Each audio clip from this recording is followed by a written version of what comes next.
सुंदर कन्या श्यामल तनिया सोने मुट्ठी लागल केबाड़ हे नबाबड़ नबकनिया सोने मुट्ठी लागल केबाड़ हे नबाबड़ नबकनिया सुंदर कनिया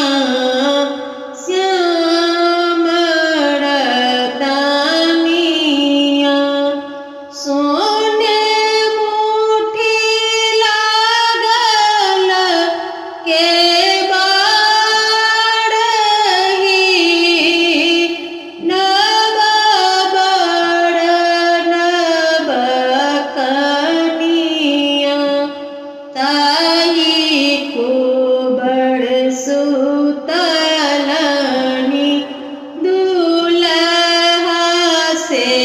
रामचंद्र दुल्हा संगा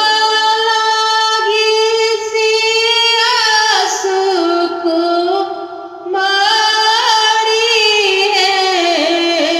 नबाबड़ नबकनिया संगा लागी सिया सुकुमारी है नबाबड़ नबकनिया गुड़ी सुतो फिरी सुतो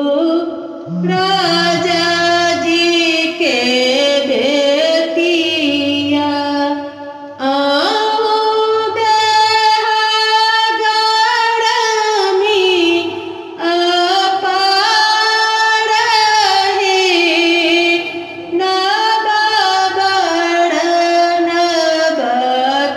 नबकनिया आओ देहगढ़मी अपार हे नबाबड़ नबकनिया एता बचन जब सुनलनि कन्या सुहग से